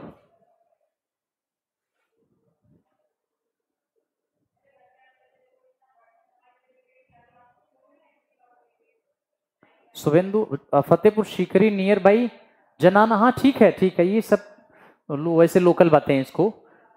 चलिए आगे बढ़ते हैं। टॉम्ब ऑफ शेख सलीम चिश्ती, ये फतेहपुर सीकरी में है बेटे, इंपॉर्टेंट पॉइंट है। अकबर ने मन्नत मांगी थी, मनदीप सर जी आप बहुत अच्छा पढ़ाते हो, थैंक यू बेटा, बढ़िया पढ़ाएंगे, ऐसे आप पढ़ोगे तो बढ़िया पढ़ाएंगे। और देखें फतेहपुर सीकरी में शेख सलीम चिश्ती की दरगाह है। फतेहपुर सीकरी में शेख सलीम चिश्ती की दरगाह के पीछे क्या लॉजिक है? हालांकि लॉजिक कुछ भी नहीं है इसमें। अकबर ने मन्नत मांगी थी कि अगर हरका बाई से पुत्र पैदा हुआ तो अकबर आगरा लाल किले से फतेहपुर सीकरी तक पैदल जाएगा और शेख सलीम चिश्ती की दरगाह को रिनोवेट करवाएगा, यानी जीर्णोद्धार कराएगा। जब हरकाबाई से पुत्र सलीम पैदा हुआ तो अकबर अपनी मन्नत जो माना था उसको पूरा किया। आगरा किले से फतेहपुर सीकरी शेख सलीम चिश्ती की दरगाह तक पैदल गया और अपने पुत्र का नाम शेख सलीम चिश्ती के नाम पर सलीम रखा। शेखू बाबा भी कहा जाता था। शेख सलीम चिश्ती के नाम पर अकबर ने पुत्र का नाम सलीम रखा, शेखू बाबा भी कहा जाता था। तो इस तरह से अकबर ने शेख सलीम चिश्ती की दरगाह विधिवत खूबसूरत बनवाई। पहले वो नॉर्मली वैसे दफनाए गए थे, बाद में ये मजार जबरदस्त बनवा दिया।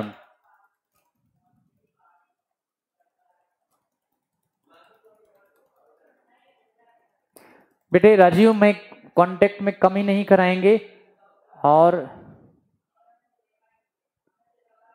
हाँ, विक्कू जी रॉन्ग आंसर दिया था आपने। राजीव भाई कभी कमी नहीं कराएंगे, पढ़ा रहे हैं उसको ध्यान से सुने।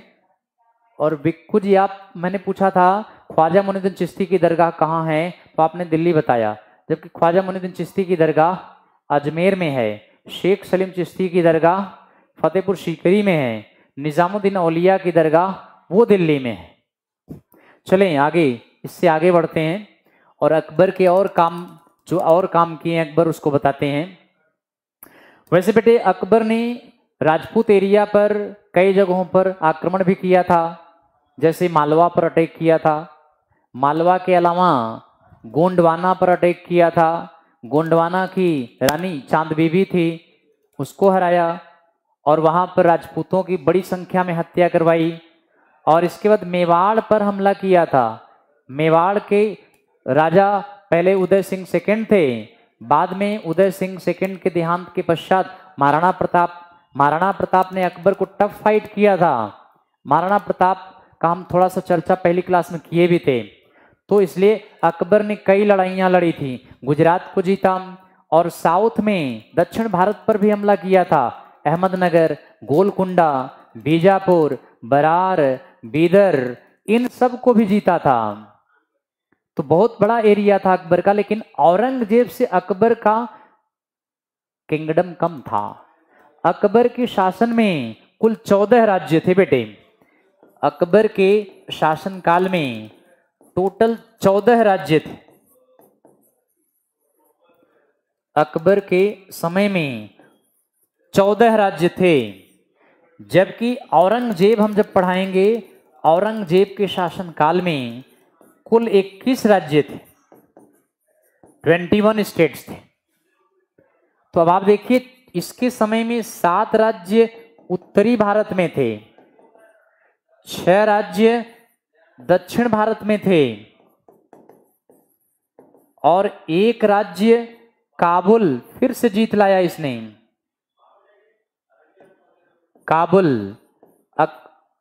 काबुल को अकबर ने पुनः जीत लिया था। तो इस तरह से अकबर के समय में इतने राज्य थे, 7 उत्तरी भारत में, 6 दक्षिणी भारत में, 1 काबुल जीत लाया। और जबकि औरंगजेब के समय में 14 राज्य उत्तर भारत में थे, 6 राज्य दक्षिण भारत में हो गए, वही 6, 1 राज्य काबुल को इसने भी जीत लाया था। तो इस तरह से औरंगजेब का किंगडम पूरी मेडिवल इंडिया में सबसे विशाल किंगडम था। औरंगजेब के समय में मुगल साम्राज्य सबसे विशाल किंगडम था। तो याद रखें, अकबर ने, औरंगजेब ने और बाबर ने काबुल अपने पास रखा। बाबर लाया हुमायूं खो दिया, अकबर लाया जहांगीर खो दिया, औरंगजेब लाया बहादुर शाह फर्स्ट, काबुल खो बैठा। 3 किंग के पास काबुल इंडिया में था, बाबर, अकबर, औरंगजेब। अगर आपसे पूछा जाए मुगलों का नहीं, पूरे मेडिवल इंडिया 711 से लेकर 1707 तक पूरा मेडिवल इंडिया में सबसे विशाल किंगडम किसका था, तो सबसे विशाल किंगडम अगर आपसे पूछा जाए तो औरंगजेब लगाना है। चलें आगे बढ़ते हैं। नेक्स्ट पॉइंट में अब आप देखें, अकबर के शासनकाल में ये लड़ाई बड़ी इंपॉर्टेंट है। 1576 में हल्दी घाटी की लड़ाई, बैटल ऑफ हल्दी घाटी।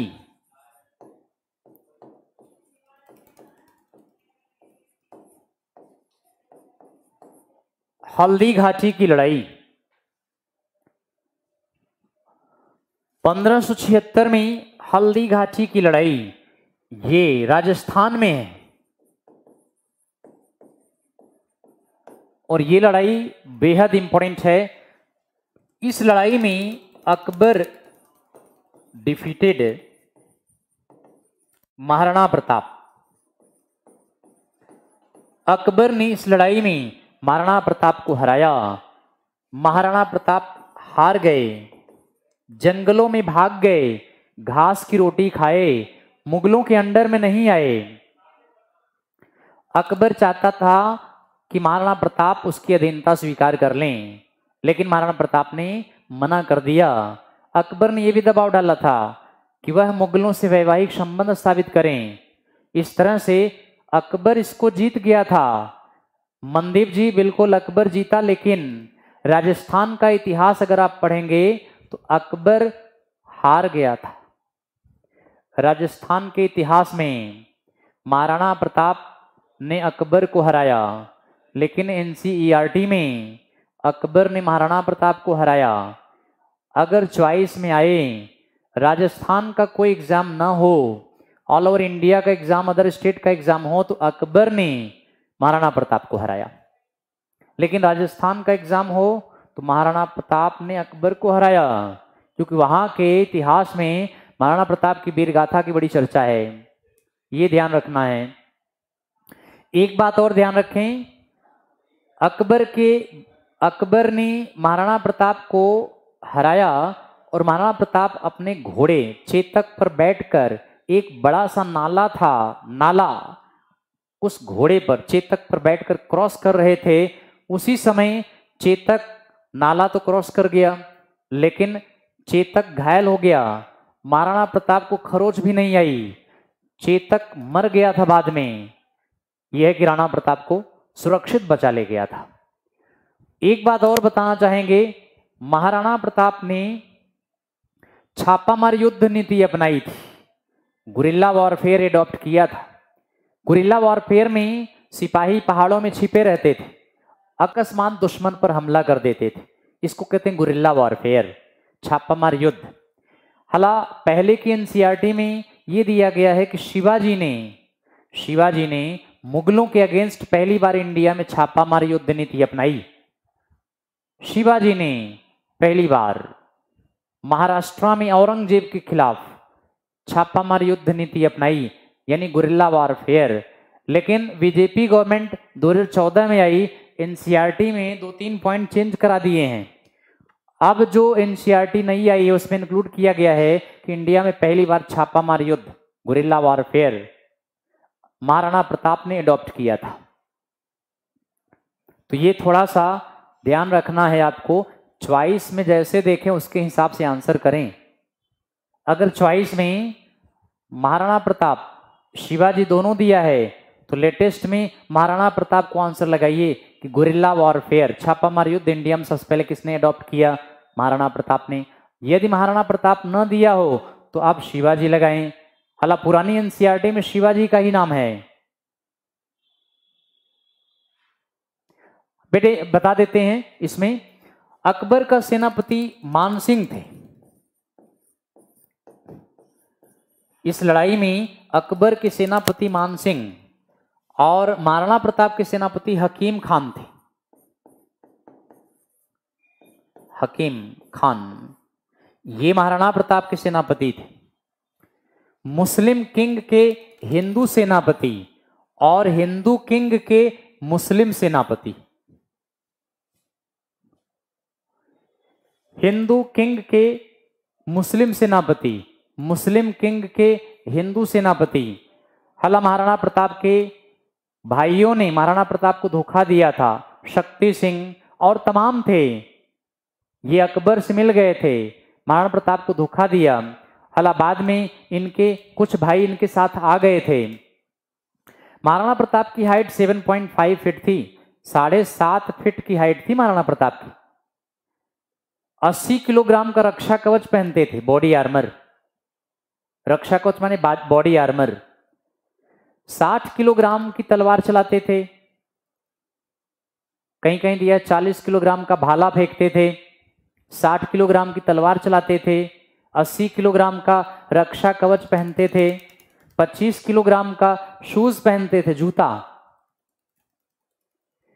महाराणा प्रताप सिसोदिया वंश के 54वें राजा थे। ये सिसोदिया वंश के 54th राजा थे। ये इनके घोड़े का नाम तो हमने आपको बता ही दिया है, चेतक। लेकिन इनका एक हाथी भी था, राम प्रसाद नाम था। राम प्रसाद इनकी हाथी का नाम था। अकबर ने देखा कि राम प्रसाद अकबर की हाथियों के झुंड को तबाह कर रहा था, हरा रहा था।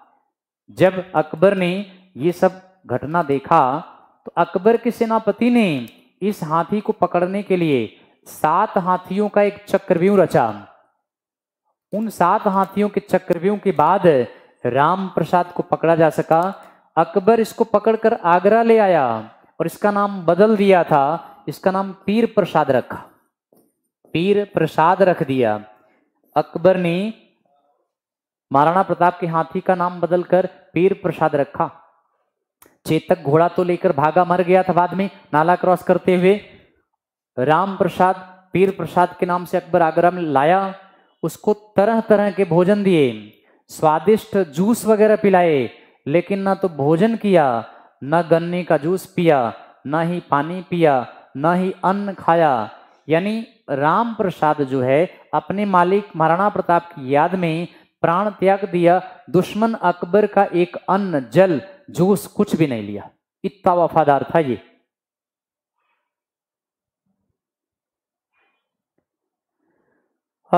मनदीप जी क्या 8 kg का नहीं था, 25 kg का, 25 kg का ऐसा कहा जाता है, बट ये आएगा नहीं। ये 25 किलोग्राम का जूता था।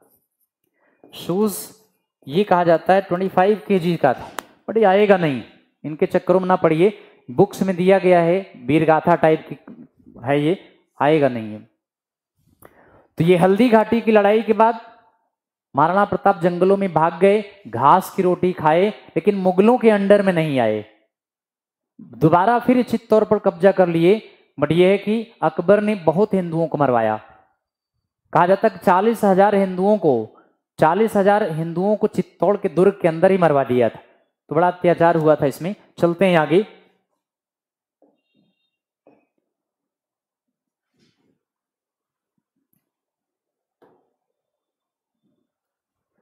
इसके आगे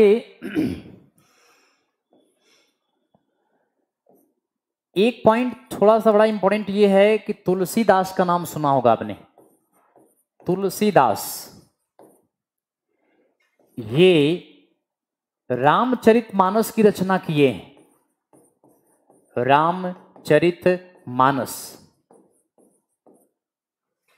ये अवधी में है या फिर हिंदी में है? तुलसीदास ने रामचरितमानस, बहुत बड़ा ग्रंथ है, हिंदी का बहुत बड़ा ग्रंथ है। रामचरितमानस शुभेंदु, रामचरितमानस की रचना तुलसीदास ने इस समय किया था वाराणसी के 80 घाट पर। वाराणसी में है 80 घाट, इसी जगह रामचरितमानस की रचना किया था 80 घाट पे। बट याद रखें अकबर के समकालीन थे ये, अकबर के समय में थे तुलसीदास, अकबर के दरबार में नहीं थे। प्रश्न पूछा जाता है कि Tulsidas was the contemporary of, Tulsidas was the contemporary of Akbar. Tulsidas was not in the court of Akbar, he was the contemporary of Akbar. यानी तुलसीदास अकबर के समकालीन थे, समय में थे, दरबार में नहीं थे। लेकिन तुलसीदास का ये ग्रंथ हिंदी या अवधी भाषा का रामचरितमानस बहुत बड़ा ग्रंथ है। तुलसीदास के द्वारा रचित रामचरितमानस हिंदी का बड़ा ग्रंथ है, इसलिए अकबर के शासन काल को हिंदी का स्वर्ण काल कहते हैं। इसी बुक की वजह से golden period of Hindi,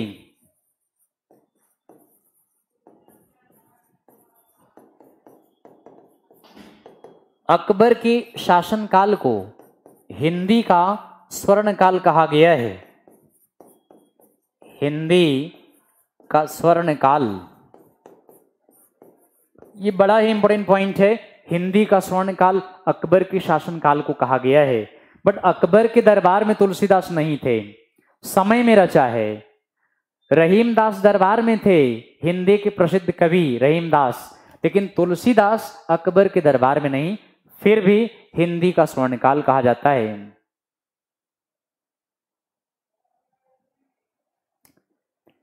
lake of deed of Ram, बिल्कुल शुभेंदु बहुत अच्छा। Lake of deeds of Ram, बिल्कुल रामायण वाल्मीकि ने रचा है ना। रामायण संस्कृत में वाल्मीकि ने रचा है। डायलेक्ट ऑफ हिंदी, यस, अवधि डायलेक्ट ऑफ हिंदी। पढ़ दें क्या एक आख चौपाई। भरद्वाज आश्रम अति पावन, परम रम्य मुनिवर मन भावन, जहां होय मुन ऋषि समाजा, ताहि जो सज्जन तीरथ राजा, जामवंत के बचन सुहाए, सुन हनुमंत हृदय अति लाए। यही सब है, ये अवधि है, हिंदी का ही डायलेक्ट है। तो इस तरह से तुलसीदास अकबर के समकालीन थे, दरबार में नहीं। हिंदी का गोल्डन पीरियड कहलाता है, अकबर के शासनकाल को कहा गया है। तुलसीदास ने अपनी प्रमुख रचना इसी समय किया है। अगले पॉइंट पे चलते हैं और नेक्स्ट पॉइंट में 1577 की बात है। ये अकबर ने मनसबदारी प्रथा चलाया था। मनसबदारी, अकबर ने मनसबदारी सिस्टम चलाया।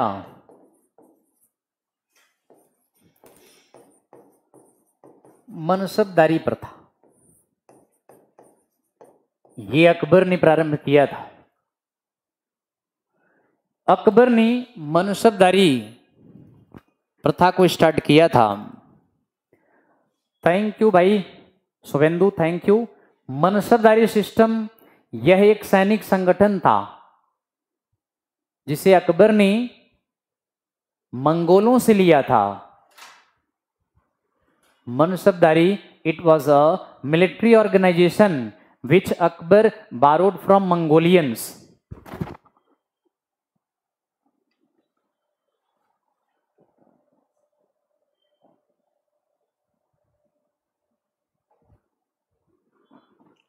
Thank you aunty.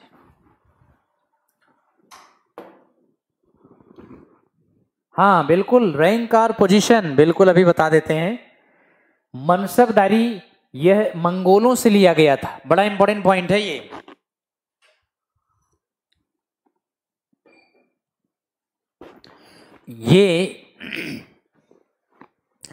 पहली बार मुगल किंग अकबर ने इंडिया में सेना का विभाजन दशमलव प्रणाली पर किया था।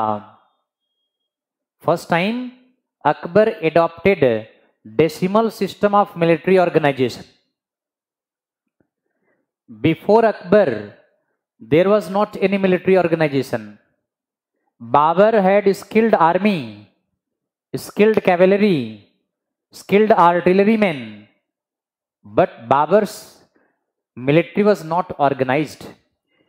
In India, first time Akbar organized military system. First time Akbar ने सैनिक सिस्टम को संगठित किया था। Abul Fazl method 66 grade of mansabs, but mainly practice not more than 33. बिल्कुल सही है, अबुल फजल ने अकबरनामा लिखा है, अकबरनामा आईने अकबरी। तो 66 ग्रेड्स बताया है, लेकिन 33 से ज्यादा कार्य रूप में परिणित नहीं हो पाई थी। सैलरी ऑफ ऑफिसर माने सैलरी ऑफ ऑफिसर्स, मनसबदार खुद अपनी सैलरी मुगल किंग से लेता था, लेकिन अपनी सेना की पेमेंट वह स्वयं दिलवाता था। कैसे वो सब बताएंगे आपको।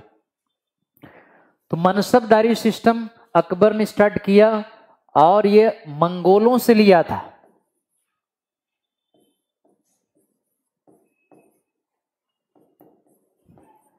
मंगोलों से लिया था। अकबर ने कहां से बारो किया? मंगोलों से लिया था इसको। बारोड माने उधार लिया। और यह एक सैनिक संगठन था, यानी मिलिट्री ऑर्गेनाइजेशन थी। यह एक सैन्य संगठन था।